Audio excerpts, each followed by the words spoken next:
Lesson 21. Can Jesus restore my relationships? It's a great question. And we're going to lean into a pair of miracles. A woman who's been bleeding for 12 years, assume it's a gynecological problem, and a young girl who's 12 years old. The 12 ties them together. Very different problems, but together they make a single important statement. The little girl's father was a man named Jairus, and he was very important in the village of Capernaum. In fact, he is the leader of the synagogue. And he comes to Jesus imploring him to help his daughter.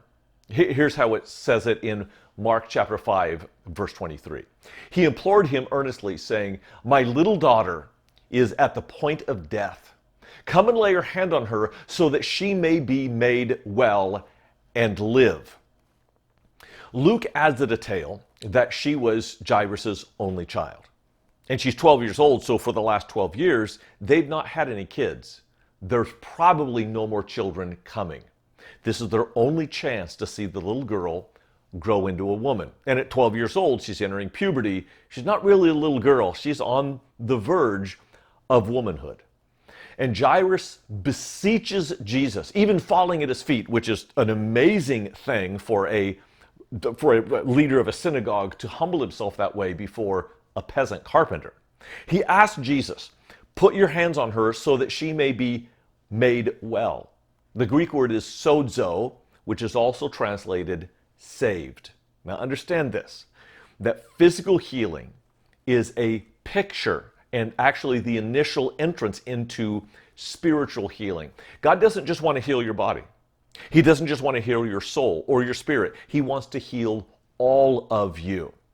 And when he says, "I want her to live," that's the same word, Zoe, that Jesus used in his life purpose statement, "I've come to give you life and life to the full." Well, there's a crowd there that is oppressive. In fact, Luke gives an indication, uses a word that says they were pressing on him. It's even dangerous for Jesus. And in the middle of this crowd, a woman makes her way through. How? Well, I have an idea. She's an older woman than this 12-year-old girl, and she's been bleeding for 12 years. If indeed it is a gynecological problem, that means that she has not, because she's ritually unclean, has not been able to be intimate with her husband, to hold her children, to attend synagogue. She is an outcast. Well, how would everybody know? Well, they didn't have disposable sanitary products. So they would see her going down to the lake every day to wash her menstrual garments. It's embarrassing. It is debilitating. It is isolating. And she comes up behind Jesus and she says, "If I just touch the edge of his garment," specifically, that was likely the tassel of Jesus' prayer shawl. These prayer shawls had on each corner a series of tassels that were tied in knots. And they were used much like rosary beads for every prayer you went through a knot. And Jesus has these tassels on his prayer shawl, and the belief was that if a rabbi was powerful, that he would leave, say, pixie dust of power of his prayers in the tassels. She just grabs a hold and then immediately releases. She wants to do this surreptitiously without being noticed. But Jesus, in the middle of a crowd, stopped and said, "Somebody touch me." And Peter says, "Lord, yeah, everybody's touching you because we're in a crowd." And Jesus said, "No, somebody touched me with faith to receive healing." Verse 34, "Daughter, your faith has made you well. Go in peace and be healed of your disease." How did Jesus know who it was? Well, because when he turned around, he saw the woman quivering. And he addresses her in such a tender term, daughter. Jesus called no one else daughter in all the Gospels. This woman's faith has made her well. And you might wonder, why does Jesus out her like that? It is an embarrassing, private problem. Why does he make it public? Because remember, Jesus isn't trying to cure you. He wants to heal you. And there will be no healing, no reuniting with the community, no reuniting with her husband unless there's a public recognition that the woman has been healed.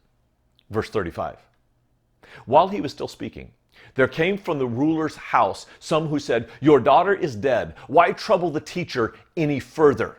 And the way Luke phrases it, it's even more blunt. Dead your daughter is. It's a tough pill to swallow. And everyone else is rejoicing because this woman has been healed. After 12 years, it's a miracle. They saw it. They were there.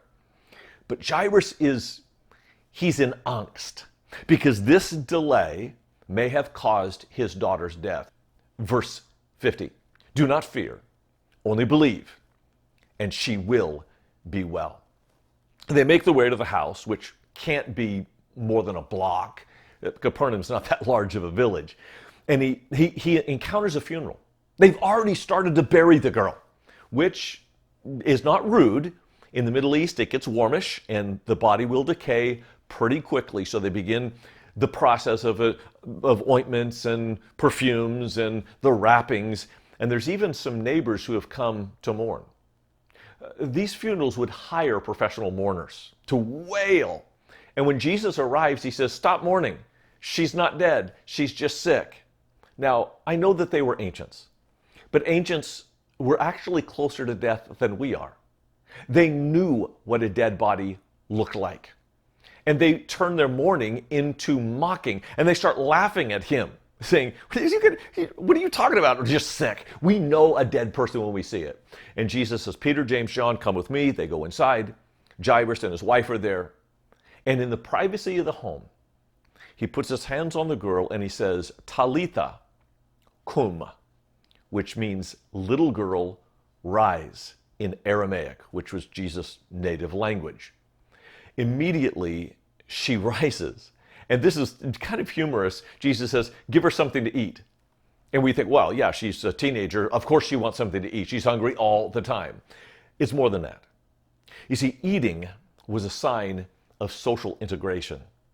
And Jesus isn't just raising her from the dead or healing her of this illness. He is recovering her to her community. And the closer you get to the cross of Jesus, the closer you will get to the community that you care about.